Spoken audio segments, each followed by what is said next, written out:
So here we go.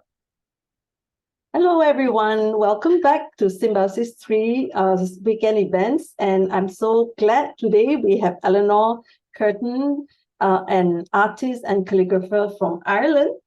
And she will be sharing with us how to fold a Victorian purse.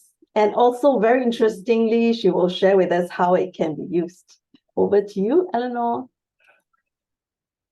Thank you very much, Dorothy. I just don't know, is it just my head is in this? But anyway, we go for it. Yeah, I'm going to show how to make a Victorian puzzle purse, which they were actually from about the 1700s, I think, originally. And they would have been used to actually send little messages from one person to the other. You know, maybe one person might send a message and then the other person would send a message back in these little puzzle purses. I'll actually share my screen now so that we can see one, because there's no point in me talking about it and you don't even know what it looks like. So I'm going to share my screen now. Let's hope that this works straightforwardly. Okay. Yes, can you see it? Perfect. Great. I'll just enter the full screen here for my own benefit so that I can see what's happening. Right, okay, so basically what I have, I must show you the puzzle purse. There's no point, as I said, in talking about it without having it. So I've been busy practicing making lots of puzzle purses, and even at that, I can't guarantee that it's going to be a very straightforward explanation, but hopefully it will. This is just on an ordinary piece of printing paper, which can be decorated, and these ones are made from pre-printed sheets, similar to this one here. But the important thing about it is the format that you begin with is a square. So it doesn't matter what size square you have. You could make, like, this puzzle purse is bigger than this one. This one is a different size again. It just doesn't matter. I mean, as long as it's square, as I say, that's all you need, is a square piece of paper. So I first of all will just show you how to get a square. I mean, obviously you can just buy paper that's already square, or you can get a square yourself out of an A4 sheet. So these are basically just the materials that you need. If you're going to be cutting paper, obviously you need a knife. You will possibly need a ruler or a straight edge of some description. And eventually when we go to fold it up, we'll need a pencil. So if you're using a sheet that isn't square already, you'll need a knife. If you are using a square sheet, you don't need a knife. Okay, that can be taken out of the equation. But you will, for even using a square sheet, you still will need a pencil and a ruler, because we're going to be measuring two sides of this, one measurement only. Then your ruler has gone out of the equation and your pencil, and all you're left with is your square piece of paper.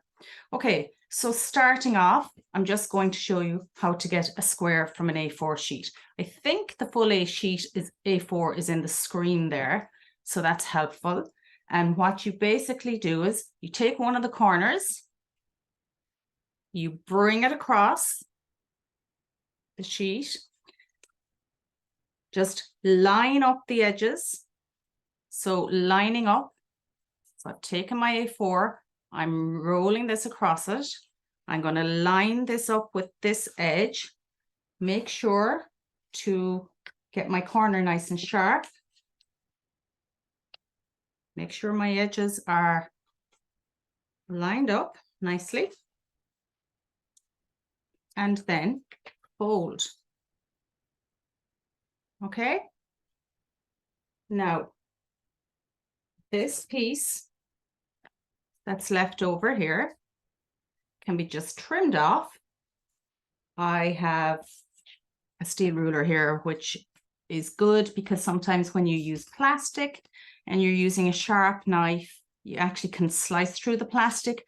Or a wooden ruler. I don't even know if you can buy wooden rulers anymore, or I have this other ruler, which is plastic, which is transparent, but it does have a metal blade along the edge there, which is convenient. I'll just use the steel ruler there for starters and just place it along the line and slice that piece off. Okay, so I kind of waffled on a bit there, so I'm just going to do that very, very quick description again. So I took this corner, I folded it down, lined up my edge, made sure it was up to the corner here, and then folded it across like that. And now I'm ready to cut off this excess. So I just lay it along the line here and can trim that away. I always use these. They're actually Swan and Morton, and they're actual like scalpels, you know, for medical purposes. But I just love them, and I just find them so sharp, and the blades very rarely break. So then I keep these kind of pieces of paper. Of course I do. I am a paper hoarder after all. And now I have my nice square sheet. Okay, so for the purpose of the demonstration, I'm going to work with a smaller sheet so that it will just be easier in the screen, easier to see. And I'm going to show you now how to fold that. I'll take this one out of the way. So you have your square sheet, whether it's this one or the one you've just cut from a bigger sheet or whatever. And what you want to do initially is to mark it into thirds. 1, 2, 3, 1, 2, 3. So just down 2 of the sides. Doesn't matter which side. You can do it there or there, whatever you're comfortable with. Okay, so this sheet is about 15 centimeters. It might be in inches and accurately 6 inches. It is accurately 6 inches. So this is imperial, or yeah. So I'm going to just go 2, put a little mark there, and then on one of the other sides. So here I'm going to just again mark it up there, 2 and 2.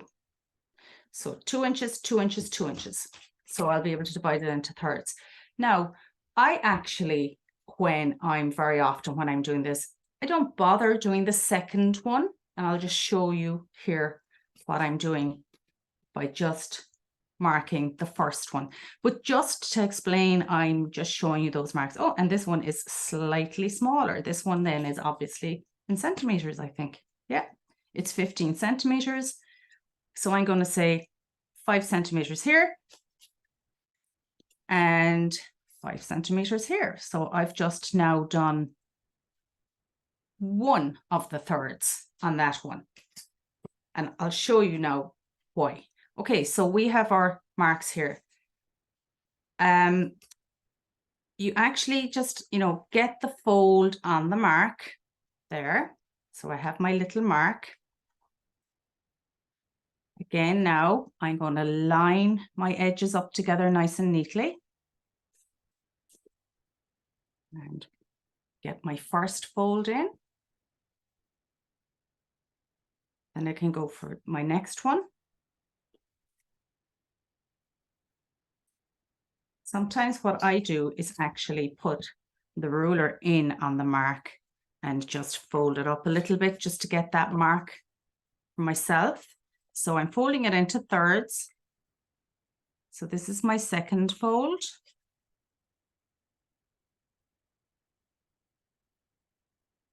And the same. So I've done those vertically and the same horizontally. Obviously, again, it doesn't matter what order. You can call it that I'm doing the horizontal ones there and now I'm doing the vertical, but it's up to yourself as long as you get this divided into 9 little squares of equal size. So I'm just putting a little mark here again for myself, and I am folding along that line, making sure it's nice and straight up against the edge, folding across. Same thing with this one. I'll do this one from the bottom this time.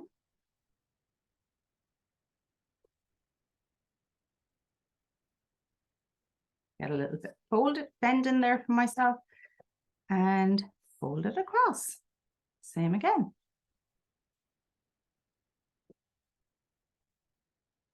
Okay, so now I have this little piece of paper with 9 equal squares.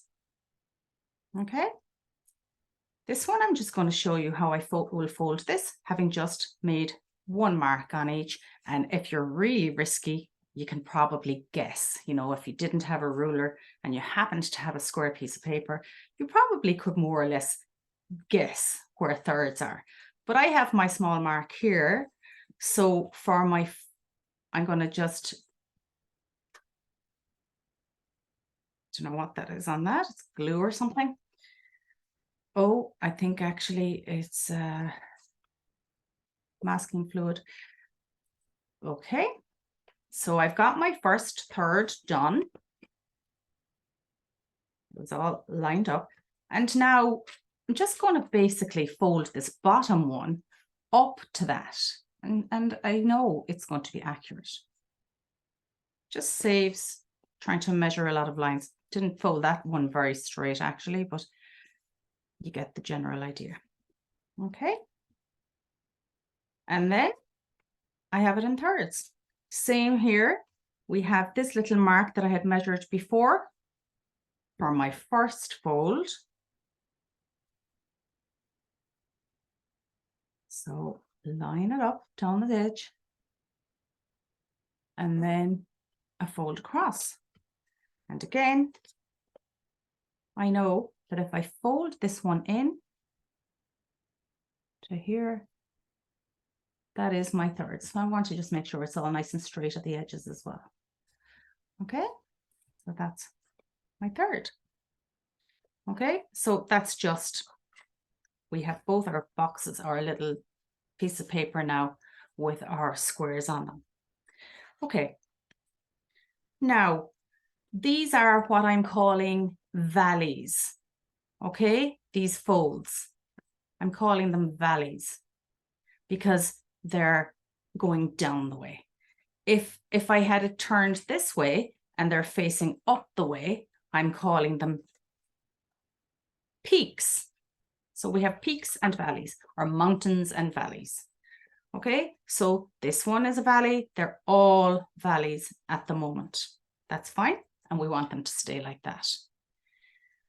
But what we do want to happen is that these parts, these middle boxes, that one, that one, that one, and that one, we want those to become mountains or peaks, and we want the rest to stay valleys.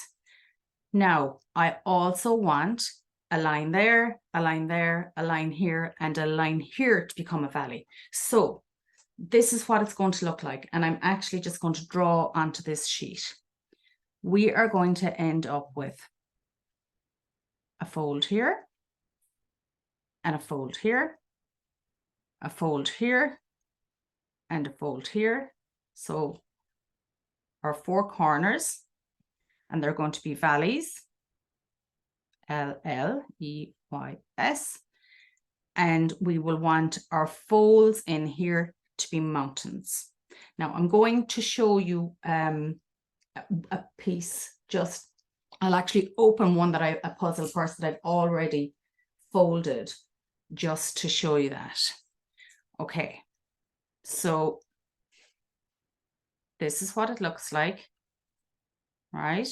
And this is what it looks like when it's actually folded.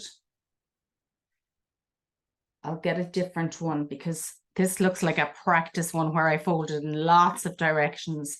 I'll get a different one here and see if it's a little bit more exact.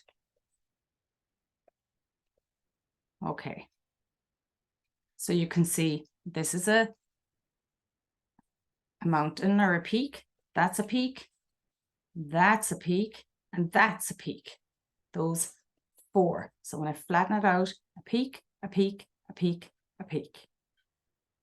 Okay.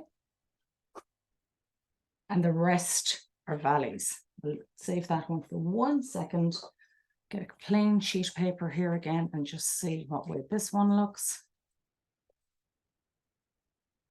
Yeah, it's fairly straightforward looking. It's a bit big, but hopefully you can still see it. So look, everything The only mountains we have are our center squares. Now, okay, let's do it very, very simply.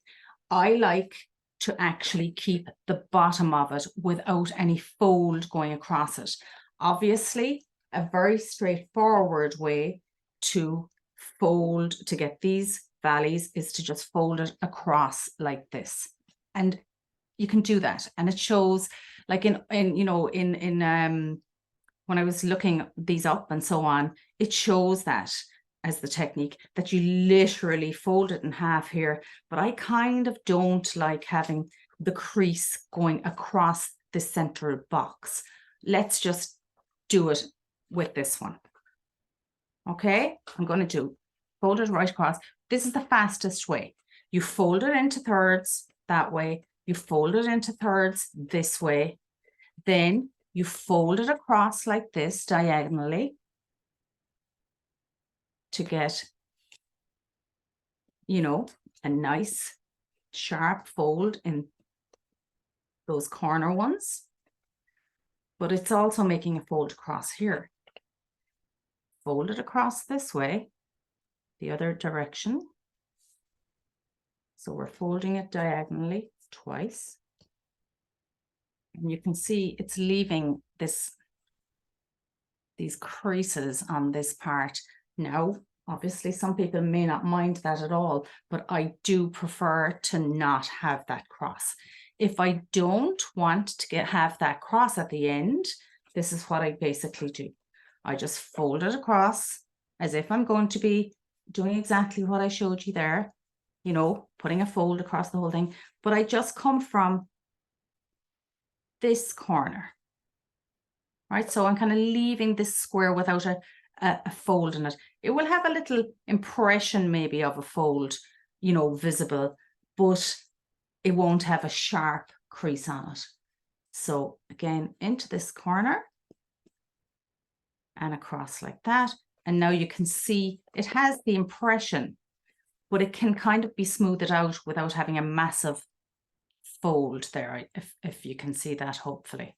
You know, you've got the sharp, then you've got sort of nothing, and then you've got the sharp fold crease there as well. So I'll do that again in the opposite direction, bringing one end corner to the other on the diagonal. Just folding. Oops, that wasn't bang on, but it's fine. They don't have to be, it's not, these aren't going to be scrutinized in massive detail. Okay, so now I can kind of smoothen that out a little bit. So I have a nice plain square there. Okay, so I have my corners now, which are my valleys. Here, here, and here. And I want to get mountains, as I said earlier, in these sections. These middle sections are the only part of it at the moment now that haven't a fold. That one has, that one has, that one has, that one has. So now we're going to get our folds in here. And we want to get these to be sticking up this way, mountains, like this. These central ones, we want them to stick up this way, whereas our corner ones are valleys. These ones, central ones, are peaks. So in order to get them that way, you can do it whatever way you want, but I just find that this is kind of easy, is to turn them over. And if I fold in this direction, well, then they will be peaking at the other side. So you can see here, we have, this one isn't perhaps as clear, but we have, you know, all the folds visible for our ninths. They're 9 squares. So the easiest way to get this one cut in, you know, folded in half, is to actually bring a corner down to here. Okay. And again, now I don't want to go folding this one. So I am just going to then fold this piece only without putting a crease on this piece here. So I'm only concentrating within this box itself. Okay. The same, I move it around. Same thing here. Bring this down like that. Just have a look, get it, you know, check that you have that you're at the corner there with it. And same at the top here. And then get that fold. Move it around again.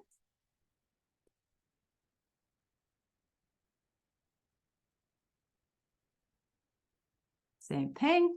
You'll just get your corner. Make sure it's lined up here. Get this fold. And then our last fold is this box is the only one now. I do want this plain, but this box is the only one around the edge who doesn't have fold going across it. So I'm going to bring this down.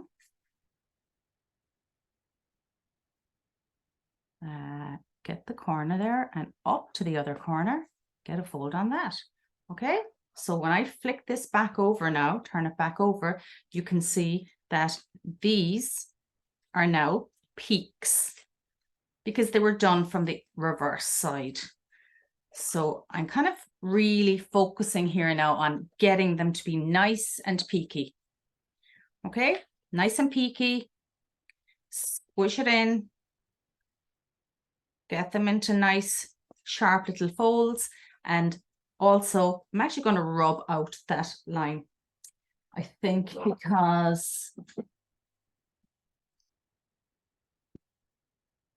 Okay, just get rid of those that I drew there earlier. Okay. So we just have our nice peaked mountains on our 4 center boxes along the edge. And whoops, we have our valleys at the corners. And we want to just kind of really get them used to being that way. They are valleys. And these ones are peaks, our central ones.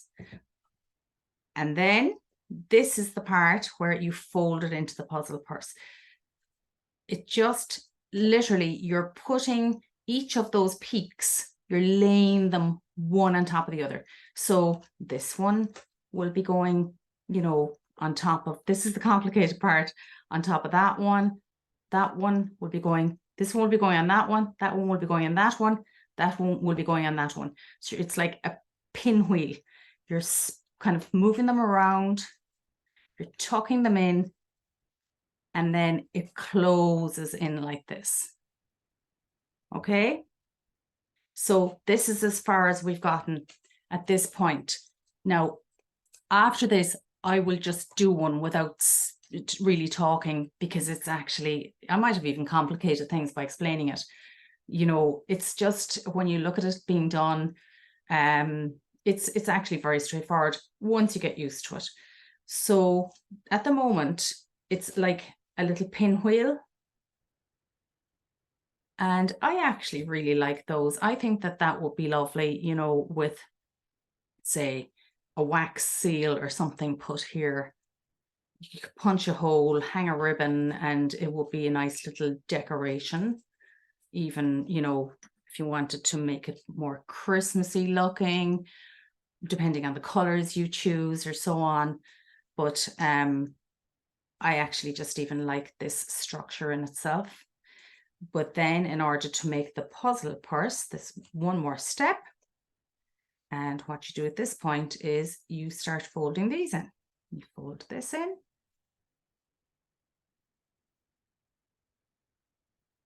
So now I'm going to keep that one down by folding this on top of it. Fold that one, keep that one down by folding this one on top of it. And finally, this one. And this can get tucked in here.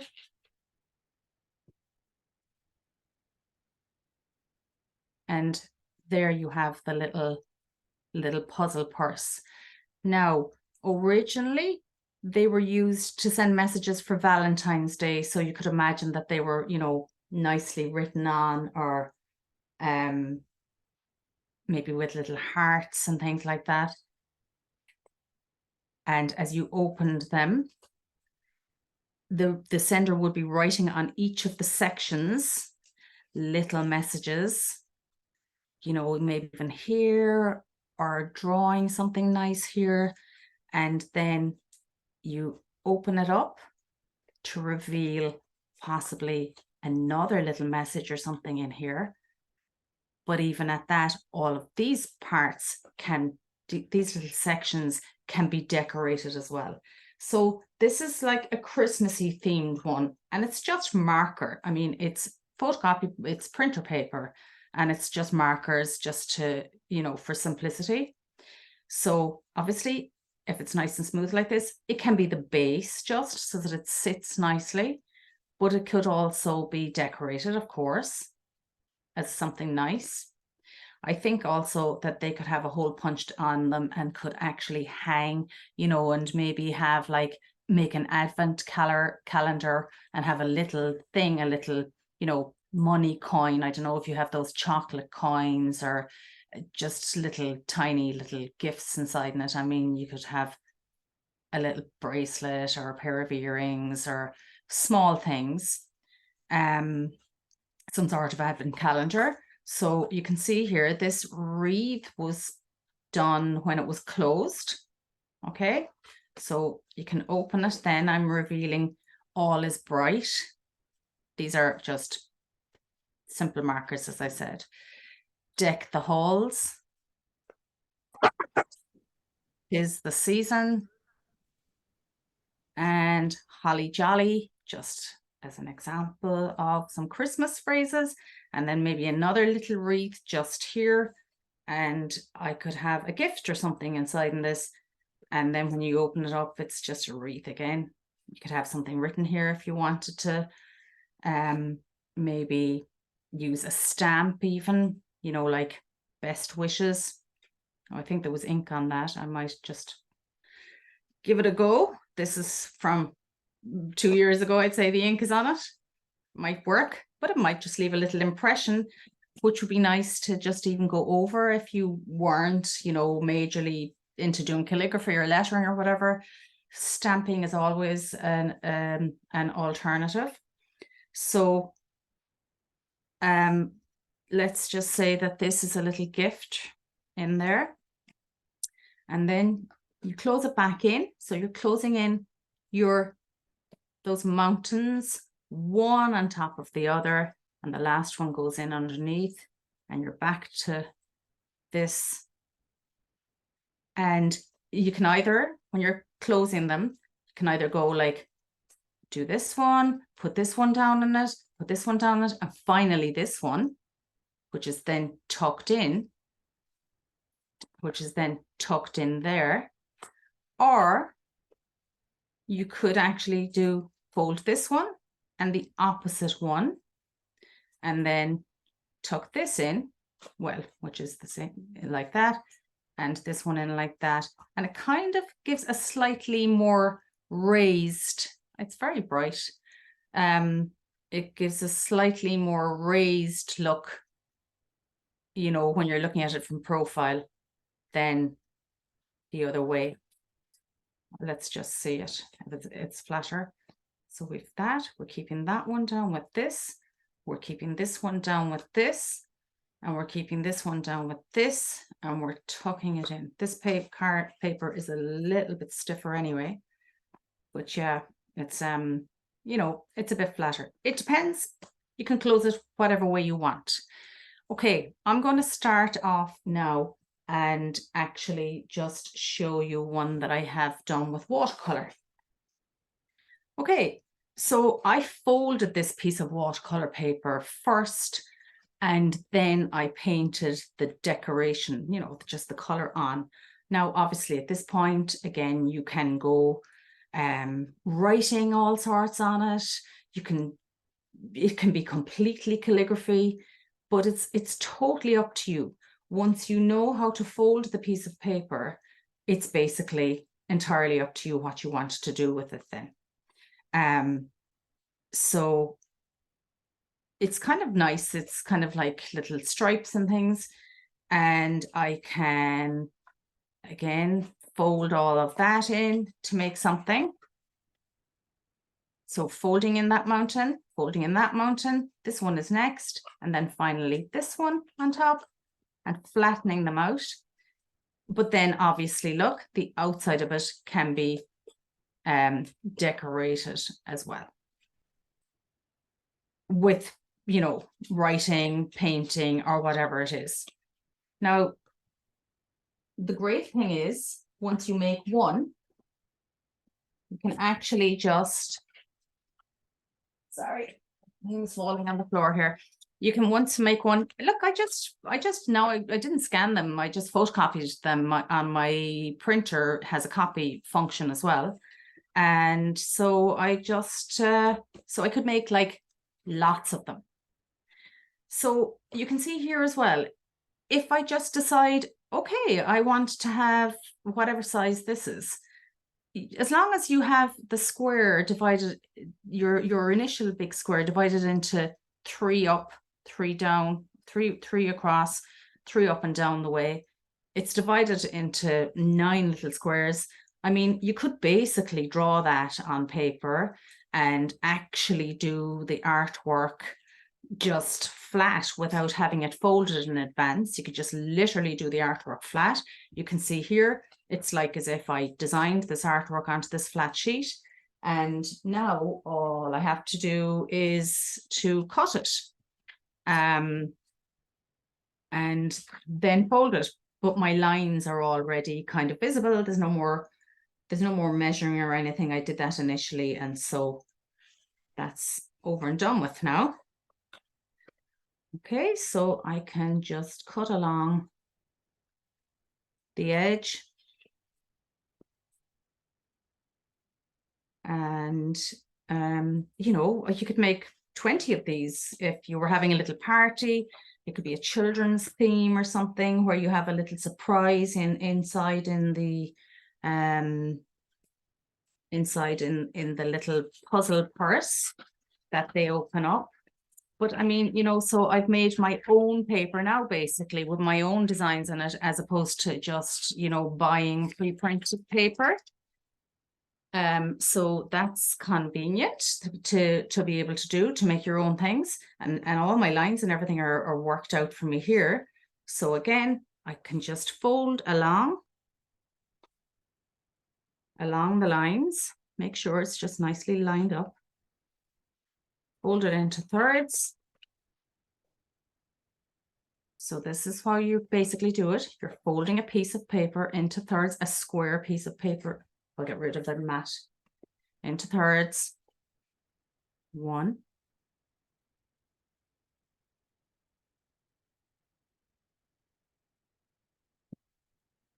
2. So these are the steps. Get a square piece of paper, fold it into thirds, across the way and up and down the way.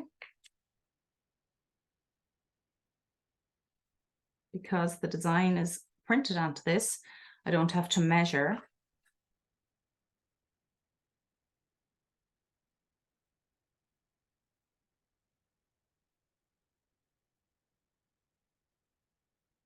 Okay, so I have now my nine squares.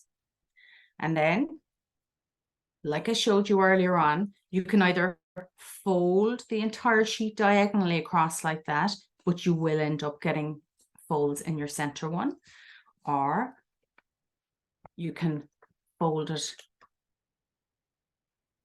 Now I may not have cut an exact square, but anyway, we get the general idea. Okay, so I am going to try and focus on just not folding across here. So I'm just going to do it as far as there. And here. So I'm not getting a massive crease in this section, in other words.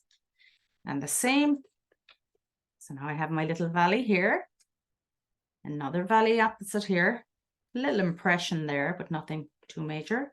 Same, opposite direction.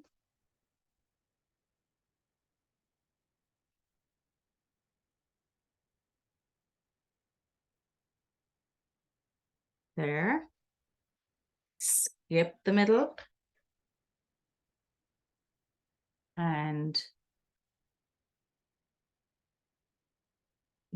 just get this piece folded, this edge. Okay. So our four corners have our valleys in them. 1, 2, 3, 4. And last but not least, we want to get the mountains in this one. So we flick it over. Bring this down to here.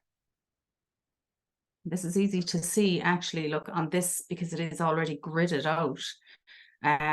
You just bring your paper down to the corner. And it's this box, this central box that I'm trying to focus on. So move it around, get this one, bring my paper down to this. Oops, look at me, I'm folding it in the opposite direction. Obviously, sometimes I do it from the left-hand side, more times from the right-hand side. So in this case, really, I should be following these lines. So let's go again. I'm going in the opposite direction. So look, I'm kind of folding along that line more or less. Okay, I'll get a good fold in here now. Just get rid of that. Follow the direction of this line again. Oh, I'm sorry. I hope it didn't confuse anybody there.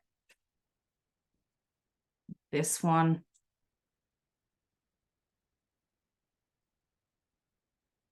It doesn't matter what direction they go in, as long as you have them all going in the same direction. In other words, look, going that way, going this way, going this way, and the last one will go this way. You wouldn't want one of them suddenly going in the opposite direction. So you follow the same direction the whole way around. And here. Okay.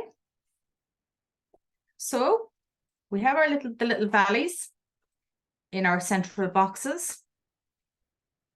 There. And then we can begin to fold. So here we have the mountains, mountain, and I do kind of just pinch them up a little bit just to get them, get them to sort of start to get the shape. You can almost see a little bowl forming. This peak, they're fairly pronounced. That one, and this one, and then our corners as well. I get them fairly pronounced, just pinch in just to get them nice and sharp so that it will go into the shape more clearly. So again, then look, I start pushing this one in, push this one in like a pinwheel.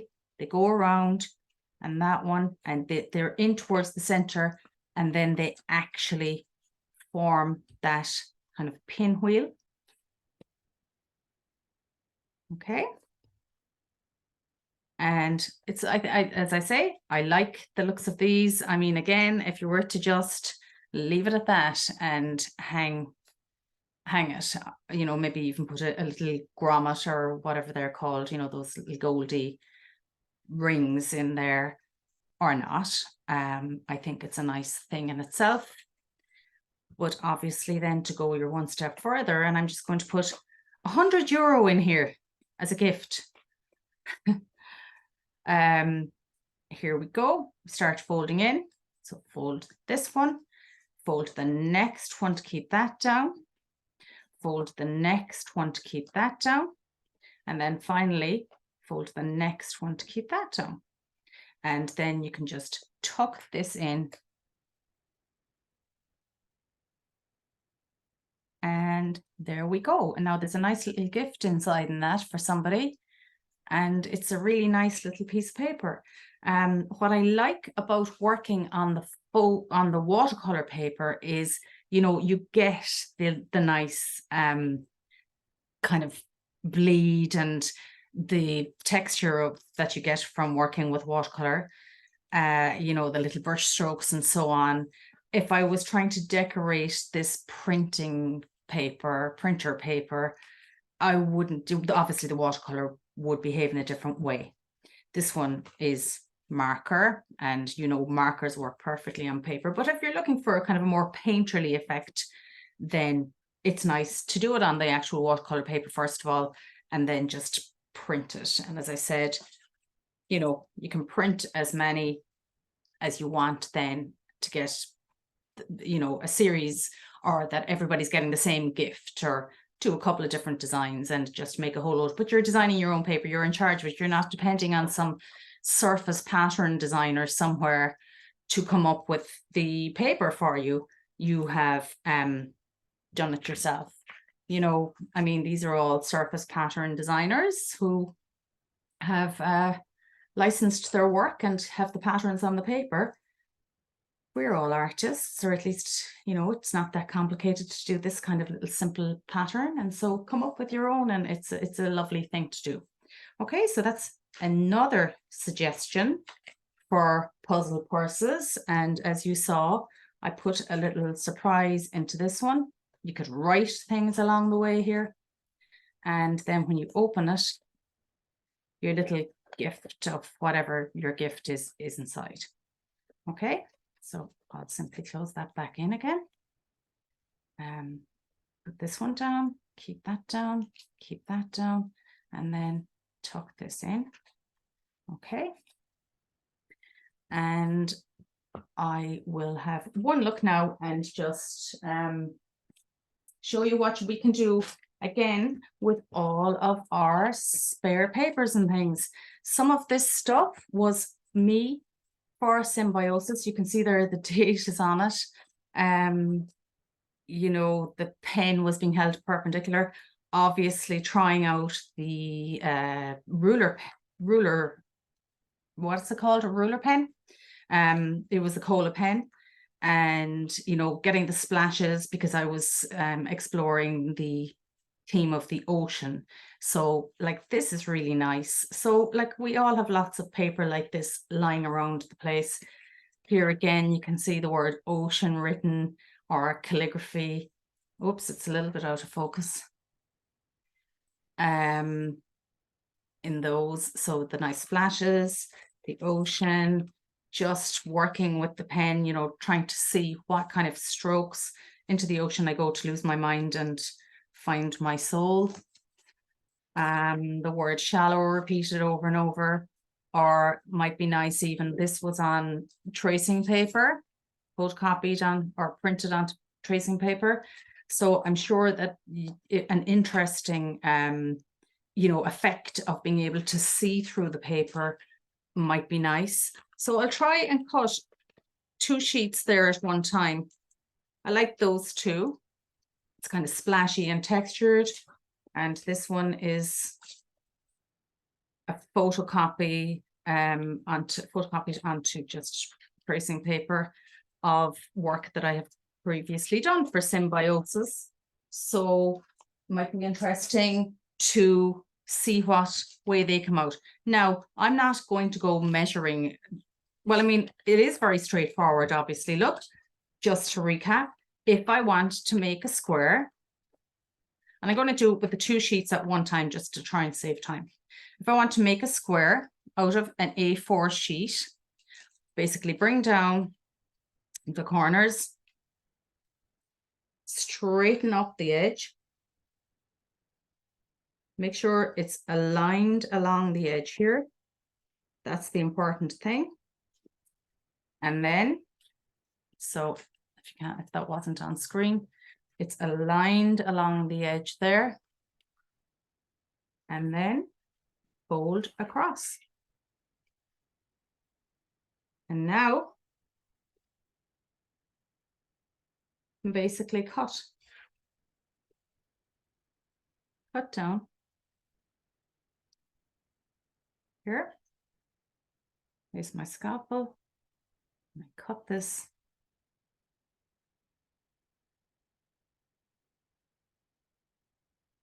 And I should end up with a square. Didn't quite cut up as far as the whole top there. Okay. So 2 squares now.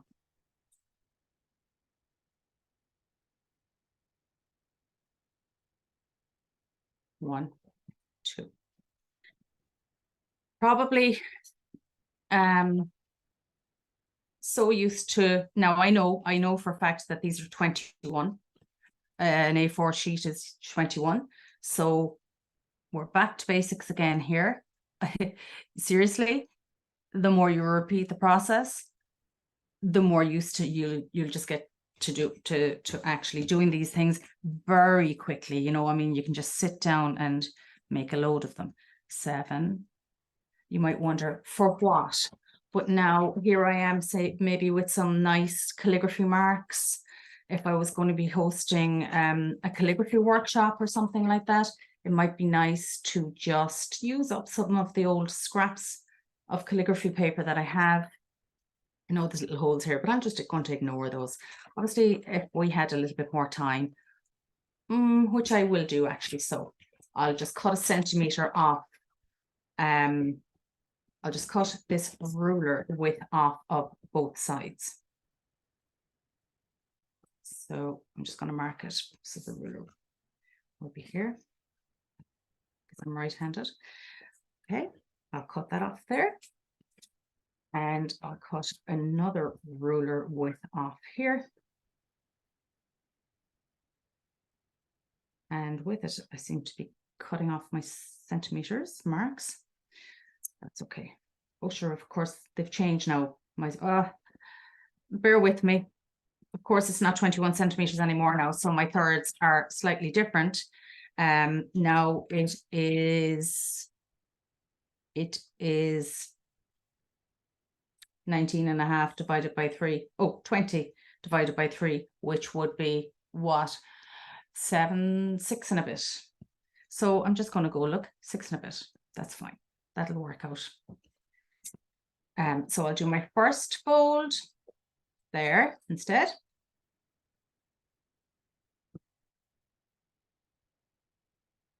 First fold, next fold.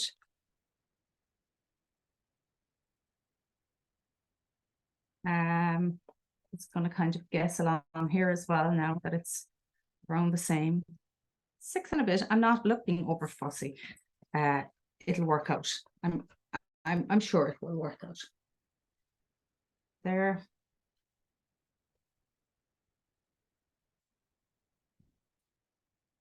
Here. Folding it into thirds. Okay. And then I'm going to fold it in half like this from the corner.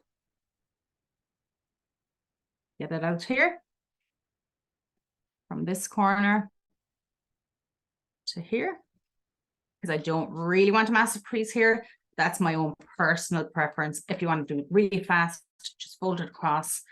Same as going in the opposite direction. Okay, we have our folds in those ones. Now we want to get our folds in these ones. Fold it across. There. And from out there, from that square to that square, from that corner to that corner. Okay. And now we want to get our, so these are our little valleys at our 4 corner squares, have our valleys in them. And then we want to get the peaks in these ones. So I turn my sheet.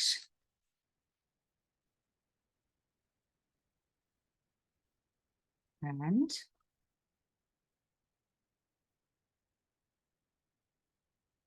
fold that one.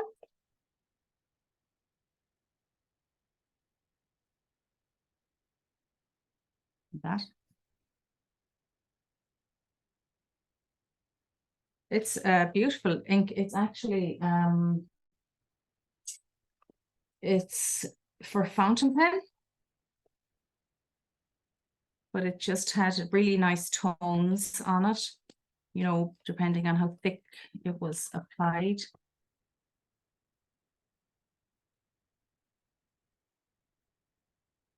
So we have valleys at our 4 corner boxes and peaks in our center boxes. And I'm just again helping them to become, you know, nice and peaky, pointing in the way. It's almost like a bowl now. And then I can begin to fold them in. Fold this, push this one, just helping them. You can see already it's going to do it, you know, but it's just helping the process, making sure one is on top of the other, on top of the other, and on top of the other, and you just then fold them down like this. Okay. Now I did this in a bit of a hurry, and obviously mistook measurements and things, so you get the general gist. So folding in that way, folding in on top again. So like this is going to keep this little one I'm folding down now is going to keep that one down. This is going to keep that one down. And this is going to keep this one down. Okay, and then you just tuck it in. But first of all, I want to put something in it.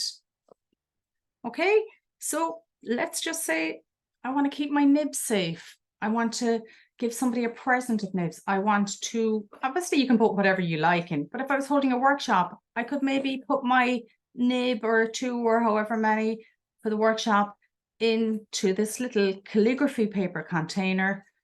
And, you know, it's just such a lovely little gift for anybody attending a workshop, a live workshop, because they are not only getting their nibs, but they're also getting some actual real calligraphy paper, but it's making just a great use as well of paper that otherwise might end up going to landfill. So this is the last one that I did. It has the nibs in it. This is one of the first ones that I did there as a demonstration. You can see they're easy to close. And you can imagine if they were, I don't know, have I anything written in this? This is one just, it's thicker card, which kind of does tend to wear away at the folds if you're opening and closing it quite a bit.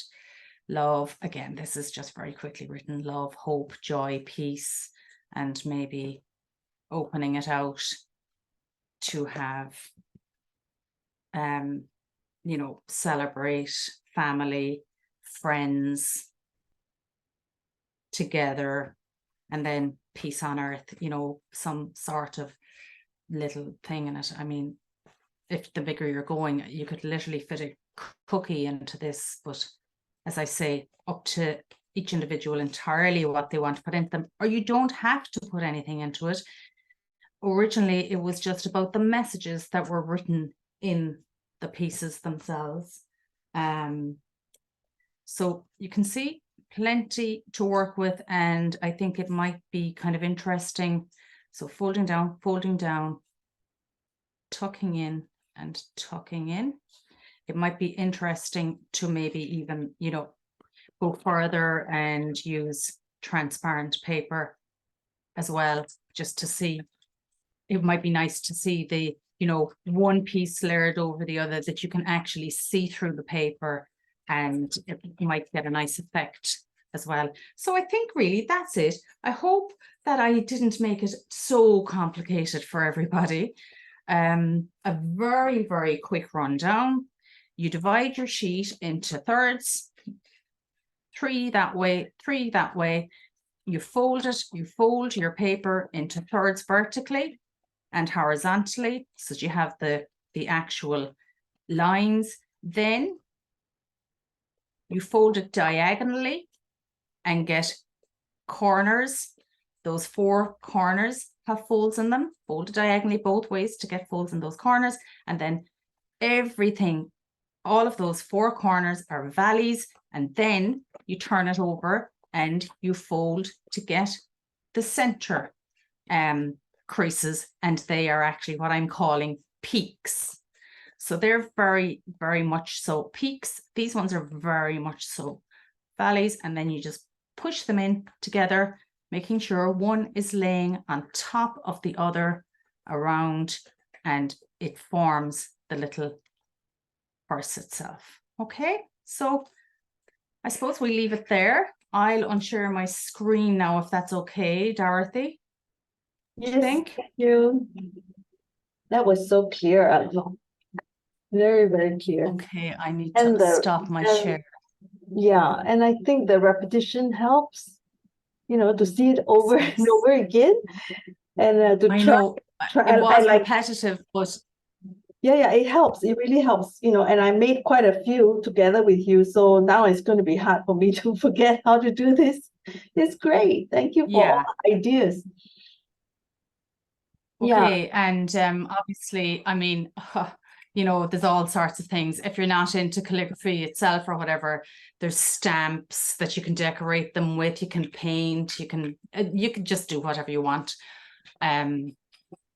Yes, you know, up to you. But that's the technique. Yeah. So Anne says that she really likes this mysterious folding. It's a great idea to use original writing, but also prints. So you can use your own design more than once. So many possibilities, and your instructions were very clear to follow. Yeah, a lot of people, very good. They loved it. They're gonna try it. Very nice, neatly done, and etc. So anyone have questions? Does anyone have questions? I must have a look at the comments actually. Yes, go ahead. If I can. Oh, I keep forgetting. I keep forgetting my laptop doesn't have a touch screen. It's Oja says she wants to have you as her art teacher. Who's that? Oja Sweeney says she would love to have you as her art teacher. Okay, I actually don't know who. All I heard was Sweeney, but I didn't hear the first name. Oja Sweeney. Yeah. Oja.